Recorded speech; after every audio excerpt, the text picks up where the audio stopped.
오늘 창세기 강의 두 번째 시간입니다. 이 창세기 말씀은 옛날에 세상이 어떻게 생겼다라는 사실을 알려주기 위해 기록된 책이 아닙니다. 지금 하나님의 백성들에게요, 우리의 구원, 우리의 재창조가 어떻게 일어날지를 밑그림으로 미리 하나님이 첫 창조를 통해 보여주심으로 말미암아 우리에게도 이런 변화, 이런 창조가 나타날 것이구나라는 사실을 예측할 수 있도록 기록해 놓으신 것입니다. 어떤 분들은 이 창세기 1장에 나오는 내용을 가지고 이 창조론을 증명하고자 애쓰시는 분들이 계십니다. 그런데 그분들이 원하는 대로 이 창세기 1장에는 창조에 대한 많은 얘기가 기록되어 있지 않아요. 왜냐하면 우리들한테 우리 또한 이렇게 죽음의 상태, 죄로 말미암아 소망이 없는 상태, 아무것도 없는 것 같은 그런 상태로부터 하나님이 마치 아무것도 없는 데서 새로 무엇인가를 만들어내듯이 우리 가운데 그런 재창조의 과정을 시작하실 것이기 때문에 그 밑그림을 여기에 미리 보여주시고 그런 방식대로 여기에 내용을 기록해 놓으신 것입니다. 이뿐 아닙니다. 창세기의 사실은 1장 1절부터 요한계시록 마지막 절까지 다 하나님 백성들을 하나님이 도대체 어떻게 다시 만들어내셔서 어떤 사람들을 만들어내실까를 속속들이 기록하고 있습니다. 그렇기 때문에 성경 어느 부분을 읽어도요, 사실은 창세기 1장에는 옛날에 벌어졌던 창조 이야기가 나오는 것으로 끝나는 것이 아니라 우리를 향한, 지금 우리의 모습을 향한 하나님의 메시지가 담겨 있는 것입니다. 왜 이렇게 창세기부터 계시록까지 전체에 이런 이야기들을 이렇게 반복해서 써놓으신 것일까요?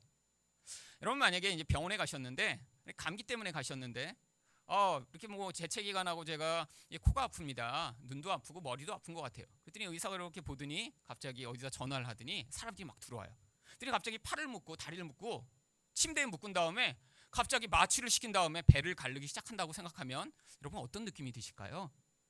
어떤 일이 있어도 그걸 떨쳐내고 도망을 나와야죠. 아니, 이 사람들 내가 감기 치료받으러 나왔는데 혹시 내 장기를 적출하는 건 아닌가? 여러분, 예고하진 않은 채로 만약에 수술을 한다고 생각해 보세요. 그러니까 일반 병원에 가서 수술을 하려면 아주 상세하게 설명을 합니다. 그 당사자 자체가 잘 이해를 못하면요, 그 배우자나 그 가족들을 불러놓고 아주 어려운 수술일수록요, 부작용, 이것으로 말미암은 합병증, 또 이후에 어떤 과정을 겪게 되는지를 1시간 반씩 설명해 줘요. 여러분, 이런 설명을 듣고 나서야 내가 이런 병에 걸려서 이런 치료를 받으니까 지금은 이런 과정을 겪더라도 나중에 이런 결과가 나오겠지라는 사실을 인식하고, 수술대에 올라가도 의사가 이렇게 하고 치료받으면 낫게 된다고 했으니까 내가 믿어야겠다라는 마음으로 수술대에 올라가는 것입니다. 여러분, 우리도 마찬가지예요. 만약에 하나님이 이렇게 자세하게 성경에 반복해서 말씀해 놓으시지 않으면요, 우리 삶 가운데 벌어지고 있는 이 하나님의 재창조의 과정, 이 재창조를 쉬운 말로 구원의 과정이라고 이야기하는 것입니다. 우리 삶, 우리 현실 가운데 나타나는 이 구원의 과정을 우리가 이해하지 못하니까 하나님이 우리 삶에 개입하실수록 하나님과의 관계가 깨지게 돼요. 아니, 하나님, 내가 이렇게 기도했는데 왜 내 삶에선 이런 일만 벌어지죠? 하나님, 난 이렇게 해주시길 원하는데 왜 안 해주세요? 여러분, 하나님이 우리를 사랑하시고 우리 인생에 개입하실수록 관계가 깨진다면 그럼 무슨 소용이 있죠? 하나님이 우리 인생에 개입하시고 우리를 변화시키시고 우리를 새롭게 하시는 가장 중요한 목적은요, 우리가 하나님과 온전한 관계를 맺게 되는 자리에 서게 되는 것입니다. 그러니까요, 하나님이 성경을 통해 이 과정을 자세하게 써놓으신 거예요. 그래서 우리가 창세기를 볼 때에도 이런 일이 내 인생에서 벌어지고 있구나라는 사실을 미리 예측할 수 있도록 하신 것이죠. 그러면 이 창세기 1장 2절에 나타나는 이런 하나님의 백성들의 재창조의 밑그림은 무엇인가요? 첫 번째로요, 하나님은 무질서를 질서로 바꾸어 내십니다. 여기 맨 처음에 땅이 혼돈하다라고 기록된 이 혼돈이라고 하는 단어는요, 이 히브리어 토후라고 하는 단어를 번역한 단어입니다. 이 단어는 아주 특정한 의미를 가지고 있어요. 그래서 이 단어를 번역할 때 영어 번역들은 대부분 without form, 이런 form이라고 하는 영어 단어를 아시죠? form이 무엇인가요? 형태라는 뜻입니다. 형태가 없는. 그래서 이런 without form, 틀이 하나도 없는 거예요. 그런데 이 틀이 없으면 무슨 일이 벌어지냐면 내용을 하나도 담을 수가 없습니다. 여러분, 여기에 무엇이 담겨 있죠? 물이 담겨 있습니다. 그런데 이 물이라는 내용물을 담기 위해서는 반드시 이 형태가 존재해야 되는 거예요. 이런 아무런 용기가 없이 물을 이곳에 가져올 수가 없습니다. 마찬가지예요. 하나님의 백성도요, 어떤 종류의 틀이 있어야 그 틀 안에 하나님의 생명을 담아 넣으실 수 있습니다. 그러니까 여기서 형태가 없다라는 건요, 아무것도 없는 흐물흐물한 상태, 외적으로는 어떤 모양을 찾아볼 수 없는 상태를 이야기하는데 실제로는 하나님의 백성의 구원받기 전의 상태를 묘사하고 있는 것입니다. 하나님 백성이 틀이 없다는 건 뭐가 없는 거죠? 사실은 관계를 맺을 수 있는 질서를 갖고 있지 않다라고 하는 뜻입니다. 그래서 한글 번역이요, 혼돈하다라고 번역한 거예요. 무질서의 상태. 여러분, 보이지 않는 관계 가운데도요, 늘 어떤 종류의 관계의 질서가 필요합니다. 그렇잖아요? 특별히 한국에는요, 언어 자체가 이제 존댓말도 있고 나이에 따라서 이렇게 존중하는 표현들이 많기 때문에 사실은 이렇게 모르는 분이나 또 어떤 새로운 사람을 만날 때 반드시 이렇게 알고 싶어 하는 것들이 있습니다. 몇 살일까? 그래서 얘기하다가 나보다 어리면 그래? 어디야? 너 그렇구나. 어느 학교 다녔어? 이렇게 쉽게 말을 놓죠. 그런데 얼굴은 동안인데 얘기하다 보니까 한 3살 많아요. 그럼 어떻게 해요? 그때 따라서 그러세요. 말이 달라집니다. 이게 한국어는 그래서 상대방이 나이에 굉장히 관심이 많아요. 그렇죠? 그리고 누군가를 이렇게 처음 만났을 때 나이만 관심 많은 게 아니라 이제 이 나이로 기선을 제압하고 싶은 욕구가 있습니다. 왜? 내가 너보다 뭔가는 그래도 나이도 많고 좀 경험이 많다 그래서 저를 만나시는 대부분 좀 나이 드신 분들은요, 꼭 거기다 나이를 물어본 다음에 덧붙이세요. 내 둘째 아들이랑 나이가 같네. 그래서 예전에도 제가 교회에서 이렇게 봉사하면 권사님들이 오시다가 꼭 물어보세요. 이렇게 젊어 보이는데 우리 목사님은 몇 살이에요? 그러면 제가 그럼도 얘기를 안 할 수 있어요? 그래서 꼭 얘기를 드리죠. 그럼 꼭 얘기를 하세요. 우리 둘째 사이와 같다. 그러면서 너는 내 밑이야. 이런 이렇게 마음으로 이렇게 보시는 거죠. 물론 그렇진 않겠지만요. 여러분, 이것도 관계의 질서죠. 그렇죠? 어른과 나이가 어린 사람이 질서가 깨지면 문제가 생기기 시작합니다. 관계가 형성이 안 돼요. 그런데 여기에서 지금 이렇게 형태가 없다라는 이 원시지구의 상태를 비유하여 하나님이요, 죄가 들어온 하나님의 백성들, 이 세상에 파괴된 모습이 무엇인가를 그림으로 보여주신 거예요. 하나님과 하나님 백성 사이에 관계가 있어야 됩니다. 사람과 사람 사이에도 온전한 질서의 관계가 있어야 돼요. 그런데 관계가 깨어지고 질서가 파괴되면서 모든 인생이 다 관계 가운데 혼란과 혼돈 상태에 처하게 된 것입니다. 원래 하나님과는 어떤 관계 가운데 하나님 백성이 있어야죠?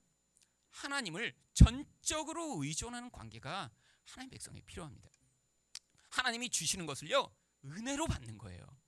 내가 대가로 열심히 일하고 나서 어떤 것들을 받으면요, 여러분, 거기에는 반드시 뭐가 있냐면 내가 일을 했잖아요. 그러면 그것을 받는 것을 당연하게 여깁니다. 여러분, 일을 하셨는데 가서 열심히 일하고 나서 월급을 받고 너무 감사하다.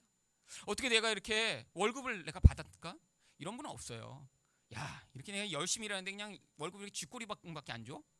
대부분 내가 한 것에 대한 것은 높게 생각하고 받는 것은 적게 생각하죠. 하나님이요, 그런데 왜 자꾸 우리에게는 은혜로 무엇을 주시길 원하시냐면, 만약에 하나님이 무엇인가를 주시는데 우리가 어떤 보상으로 받았어요.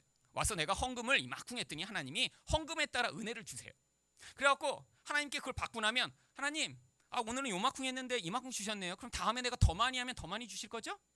혹은 내가 그만큼을 바치지 못했으면 내가 이렇게 이만큼밖에 못 바쳤는데 하나님 이만큼 주세요.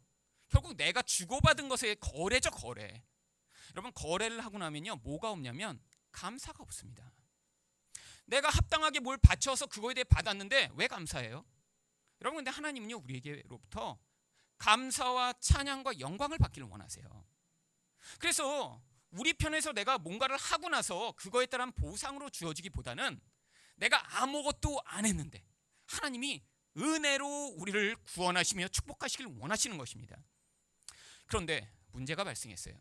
여러분, 죄가 만들어낸 최초의 욕구가 무엇이죠? 하나님처럼 되고 싶은 거예요. 내가 하나님이 주시는 것을 그대로 받지 않고 나도 하나님처럼 동등한 입장에 서겠다는 것이죠. 여러분, 하나님처럼 되려고 하는 이 욕구가 바로 내가 스스로 무엇인가를 할 수 있다. 내가 남보다 높아지고 싶다라는 욕구로 표출되기 시작한 것입니다.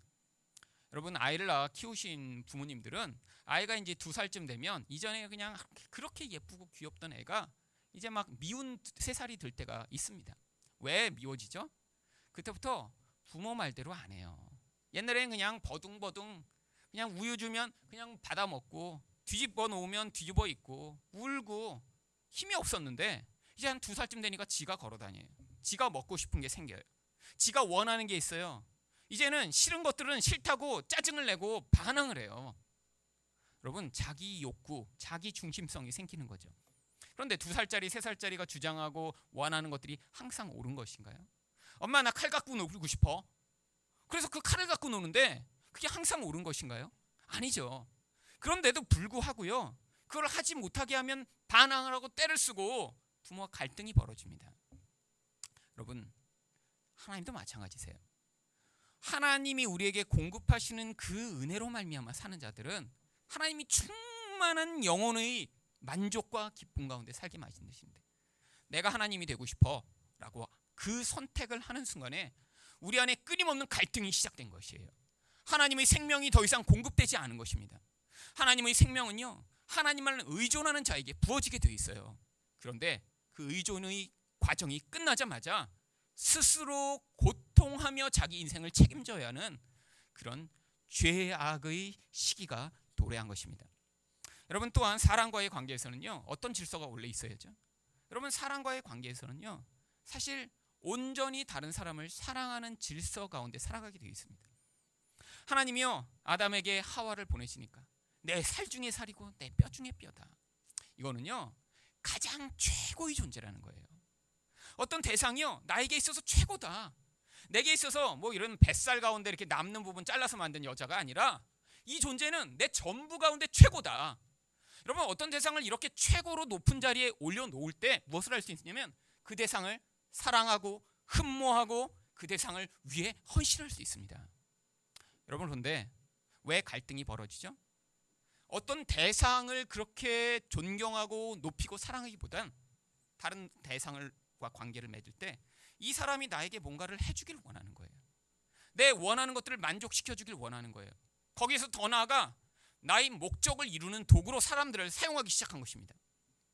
여러분, 이게 모든 인간관계의 갈등의 원인이죠.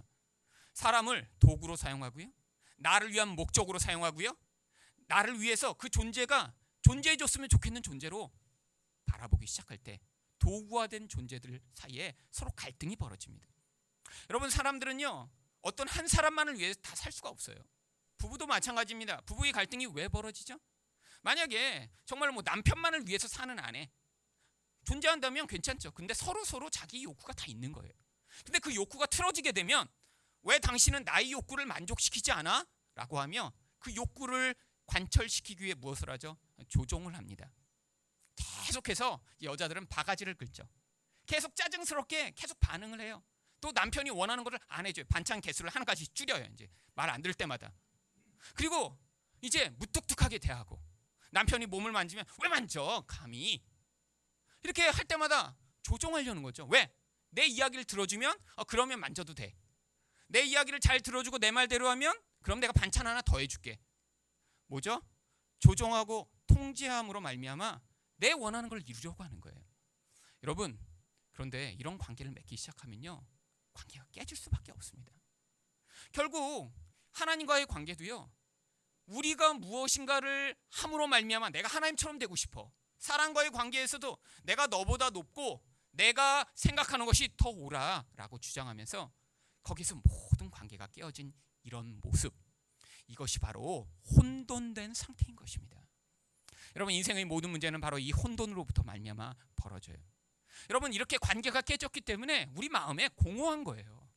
그렇게 원하던 결혼을 했는데 그 결혼이 원하는 만큼 행복하지 않은 것입니다.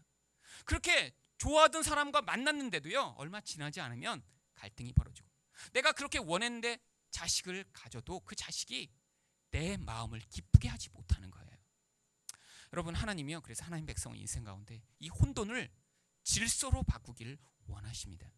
그런데 어떤 식으로 질서로 바꾸기를 원하시냐면요, 바로 예수님을 먼저 죽여 우리를 위해 주신 다음에 그 사랑에 의한 감동과 복음의 능력으로 말미암아 그 복음이 그 본질 가운데 스며들고 그 복음의 능력이 그 영혼 안에 스며든 그 정도만큼 그 사람 안에서 자기 중심성을 벗어날 수 있도록 하나님이 개입해 오시는 거예요.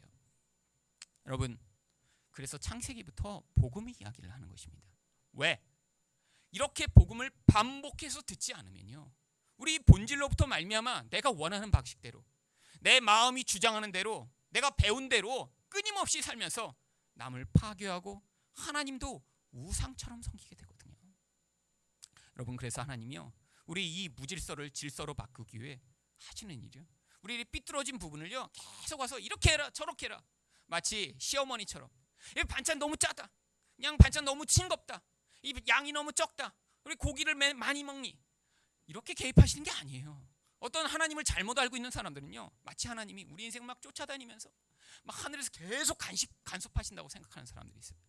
아니요, 하나님은요, 복음의 은혜가 무엇인가를 우리가 먼저 배우길 원하십니다. 내가 이런 존재임에도 불구하고 하나님이 우리 본질 안에서부터 어떻게 우리를 사랑하시고 어떻게 우리를 위해 희생하시고 먼저 그 사랑을 우리를 위해 베푸셨는지를 우리 영혼 안에서 그것들이 스며들어 반응할 수 있는 자가 되도록 만드시길 원하시는 거예요. 여러분, 두 번째로 창세기 1장 2절의 재창조는 어떤 모습을 보여주고 있나요? 바로 하나님이 공허를 채워주시는 내용을 이야기하고 있습니다. 이 공허라고 하는 단어는요, 또 히브리어로 보후라고 하는 단어입니다. 왜 히브리어를 말씀드리냐면 이게 이제 두 개의 쌍을 이루기 때문이에요. 앞에 있는 단어가 토후였고 이게 보후입니다. 일부러 단어를 맞춘 거예요, 성경에서. 토후와 보후의 상태. 이 보후라는 말은요, 영어로는 empty라고 번역됐고요, 아무것도 없음, 비어있음, 이런 뜻입니다. 텅 빈 상태예요. 아까 말씀드렸죠? 형태가 없으니까 아무것도 채워질 수가 없는 거예요. 물론 맨 처음의 지구의 상태가 아마 그랬을 것입니다.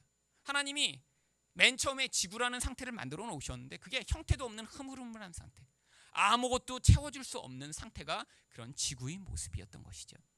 그런데 하나님이 이런 텅 빈 상태 가운데 먼저 틀을 만드신 다음에 그 다음에 내용을 채우시는 것들을 보여주심으로 말미암아 하나님 백성 가운데도 먼저 이런 관계의 질서가 사랑 가운데 온전히 맺어지고 하나님도 온전히 사랑하며 이웃도 온전히 사랑하는 자가 될 때 그 안에 하나님이 채우시는 축복과 생명과 은혜가 가득 차는 것들이 무엇인가 하나님 백성에게 경험케 하시는 것입니다.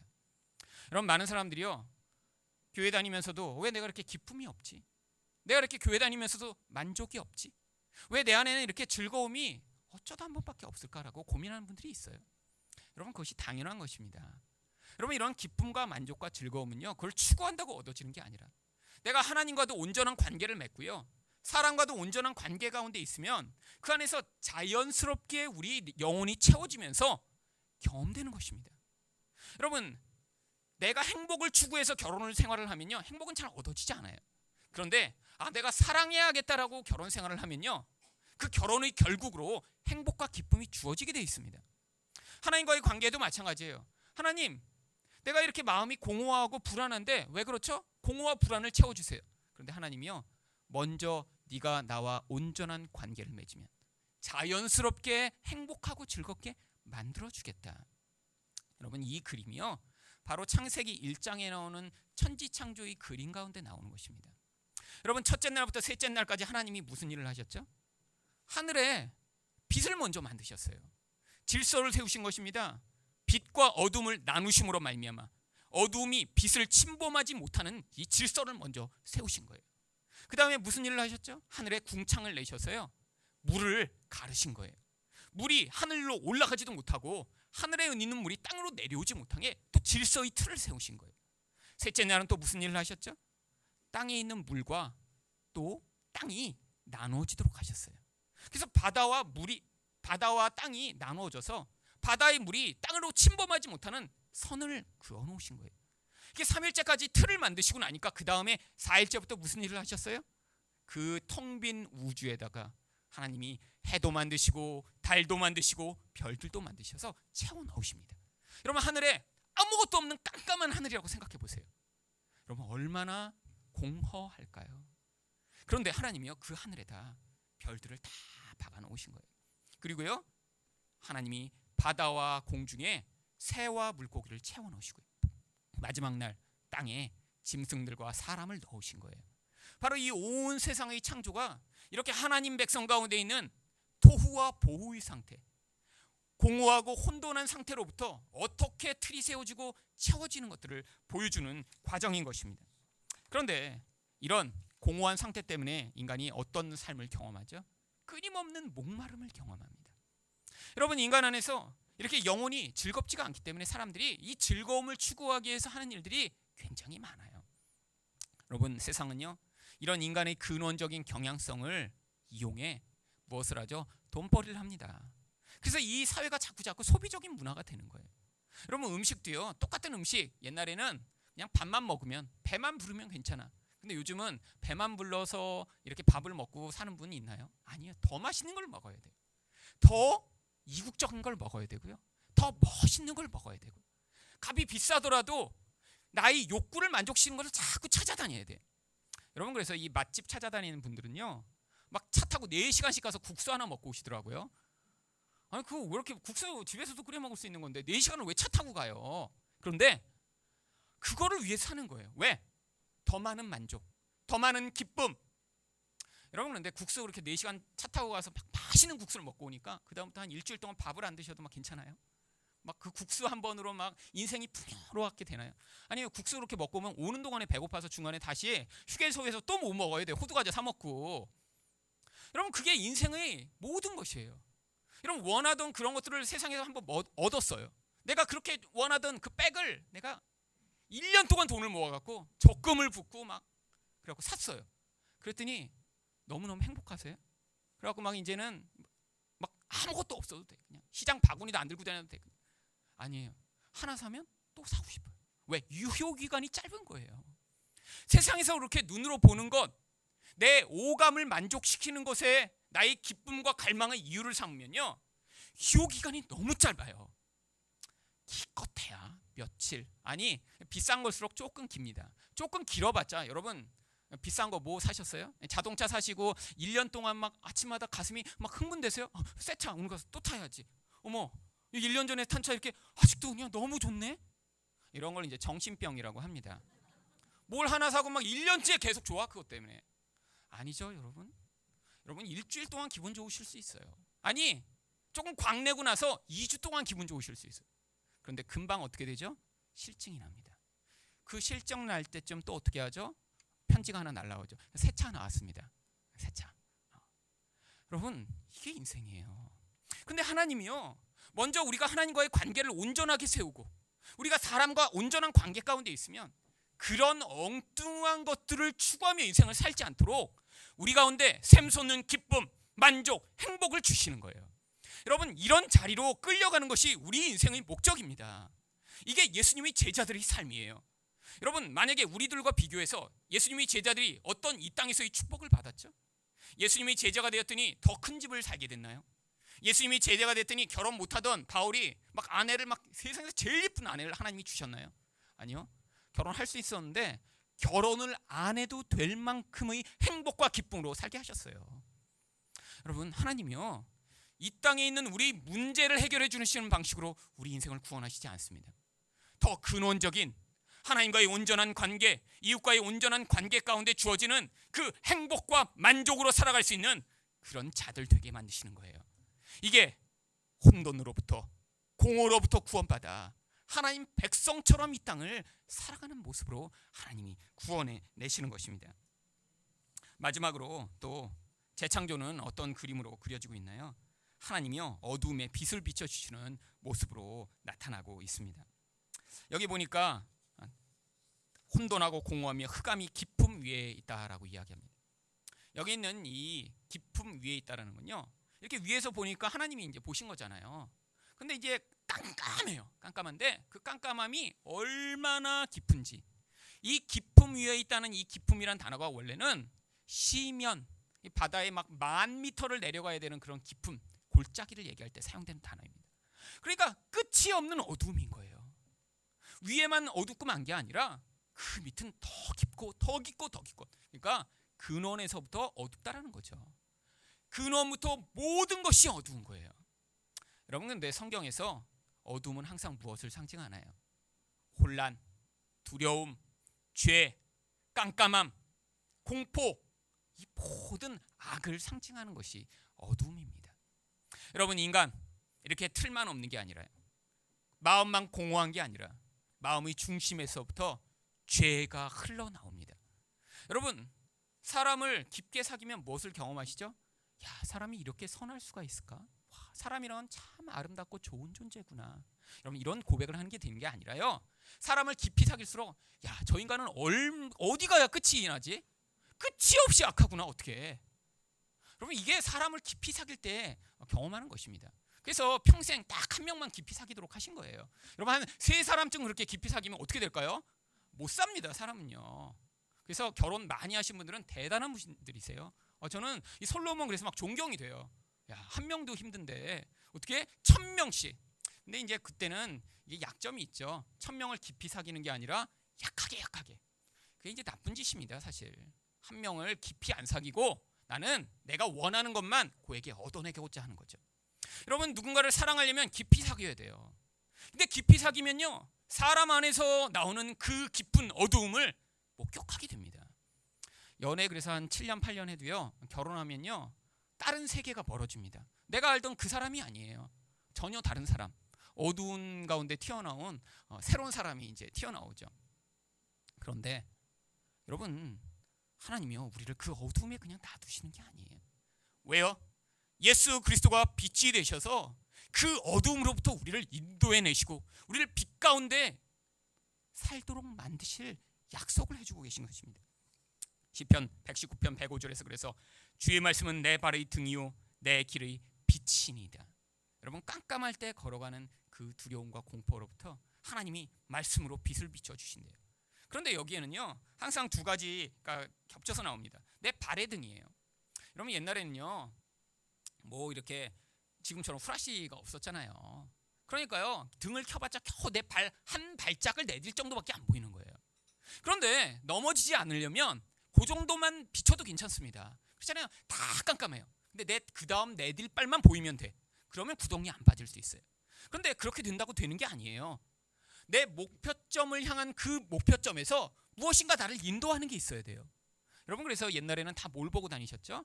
별을 보고 다녔죠. 아, 저쪽으로 가면 될 거야. 저쪽으로. 아니면 산 위에 올라가서는 저기 마을이 있구나. 하나님이요, 우리 인생에서 이렇게 인도해 나가신다는 거예요. 한 발짝 내딜 다음의 걸음에 대해 말씀해 주세요. 야, 네가 이제 한 발을 이렇게 내디면 돼. 그런데 우리가 궁금한 게 뭐죠? 내년. 우리 이 자식이 내년에 대학을 갈까? 이게 궁금해요, 내일. 그 다음에 또 궁금한 게 뭐죠? 먼 미래. 근데 하나님이요, 미래 가운데 우리에게 말씀해 주셨어요. 뭘 말씀해 주시죠? 하나님을 믿는 백성들은 절대로 실패하지 않을 것을 약속해 놓고 계세요. 하나님 백성들의 미래는 완전히 하나님 안에서 보호받을 것임을 하나님이 미리 약속해 놓으세요. 그러니까 우리 그 끝은 정해져 있어요. 성공이며 완성이며 축복일 것이 정해져 있어요. 그런데 바로 다음 걸음을 지금 하나님이 인도하고 계신 것입니다. 여러분, 그러니까요, 내년 궁금해하시면 안 돼요. 지금 여러분이 하나님 말씀하시는 걸 순종하셔야 돼요. 기도해야 된다? 그러면 순종하시면 되고요. 사랑해야 된다? 그러면 순종하시면 되고요. 여러분이 그렇게 한 발씩 예수 그리스도와 걸어갈 때 하나님이 여러분의 인생의 어두움을 빛으로 바꿔주실 것입니다. 그 대표적 예가 요한복음에 나옵니다. 요한복음 9장 5절부터 7절까지 말씀입니다. 내가 세상에 있는 동안에는 세상의 빛이로다. 이 말씀을 하시고 땅에 침을 뱉어 진흙을 이겨 그의 눈에 바르시고 이르시되 실로암 못에 가서 씻으라 하시니 실로암은 번역하면 보냄을 받았다라는 뜻이라. 이에 가서 씻고 밝은 눈으로 왔더라. 여러분, 예수님이 말씀만 하시면 눈을 띄우실 수 있는 분이시잖아요. 그런데 왜 하필이면 이렇게 진흙을 눈에다 이렇게 바르셨을까요? 지저분하게. 그렇죠? 예수님이 그때는 좀 능력이 떨어지셔서 약을 쓰셔야 되나요? 여러분, 이게 다 뭘 우리에게 가르쳐 주시고자 하는 것입니다. 맨 처음에 하나님이 아담을 만드실 때 무엇으로 만드셨죠? 바로 그 진흙으로 이겨서 만드셨어요. 바로 인생이요, 죄로 말미암아 이젠 창조가 완전히 파괴된 것 같은 모습인 거예요. 그래서 하나님이요, 오셔서 이제 그 흙을 이겨 마치 하나님이 맨 처음 창조하셨듯이 그 눈에다 바르시고 이제 그 영적인 눈을 띄워주시고 영적인 귀를 열어주신 것을 그림으로 보여주신 것이에요. 이제 어둡던 자가 빛을 얻게 되는 과정이요, 이렇게 창조의 과정처럼 우리 인생에도 나타날 것임을 보여주시는 것입니다. 여러분, 그래서 예수님을 믿으면요, 이제 우리 영적인 눈이 열리게 됩니다. 예수님을 믿으면요, 우리 영적인 귀가 열리게 돼요. 이전에 내가 보지 못하던 것, 이제는 내가 듣지 못하던 것들을 들을 수 있는 귀와 눈이 생기며 그 하나님의 빛의 인도를 따라갈 수 있는 백성들이 나타나게 되는 것입니다. 하나님의 로 말미암아 성령으로 눈이 열리고 귀가 열리지 않은 자들은요, 복음을 들어도 받아들일 수가 없어요. 여러분, 이곳에 오셔서 여러분들이 이 복음의 메시지에 귀가 열리고 눈이 열리셔서 아, 저게 맞다라는 그런 깨달음이 있으셨으면 제가 뭐 말씀을 잘 전하고 재밌고가 아니라 여러분이 내가 이렇게 수준이 되니까 저 정도 얘기를 알아듣지, 그것도 아니라요, 성령이 오셔서 지금 여러분의 귀를 여시고 눈을 뜨게 하고 계신 거예요. 그래서 딴 사람들은 듣지도 못하고 보지도 못하는 것을요, 여러분들은 보고 들으며 그 하나님의 인도하심을 따라가 어둡던 인생으로부터 빛이 여러분의 삶을 채우는 그런 하나님 백성으로서의 삶을 살아갈 수 있는 것입니다. 하나님이 어떻게 빛으로 여러분의 삶에 인도하시나요? 바로 요한일서 1장 7절 9절에서요. 그가 빛 가운데 계신 것 같이 우리도 빛 가운데 행하면 우리가 서로 사귐이 있고 그 아들 예수의 피가 우리를 모든 죄에서 깨끗하게 하실 것이요, 만일 우리가 죄가 없다고 말하면 스스로 속이고 또 진리가 우리 속에 있지 아니할 것이요, 만일 우리가 죄를 자백하면 그는 미쁘시고 의로우사 우리 죄를 사하시며 우리를 모든 불의에서 깨끗하게 하실 것이요. 하나님이 우리 인생에서 그 하나님의 빛 되심처럼 우리 인생에 하나님 말씀으로 말미암아 우리 죄를 보여주시고 우리가 잘못되게 하나님을 믿고 있는 것, 잘못되게 사람과 관계를 맺고 있는 그곳으로부터 건져내셔서 빛 가운데로 우리 인생을 인도해 내시는 것입니다. 여러분, 하나님의 재창조가 여러분의 인생에서 그래서 지금 나타나고 있습니다. 온전한 관계 가운데 살지 못하던 여러분이 이제 말씀으로 성령으로 이끌림을 받아 하나님을 이렇게 섬겨야 되는 거구나, 다른 사람은 내가 이렇게 사랑해야 되는 거구나, 그 틀을 배우시고 그 안에 성령으로 말미암아 채우시는 하나님의 기쁨과 만족과 생명을 경험하시고 그리고 그 어둡던 자리에서 빛으로 인도함 받는 인생을 살게 되실 때 여러분 하나님 백성 맞으시고요, 그 놀라운 만족과 기쁨을 이 땅에서도 경험하게 되실 것입니다.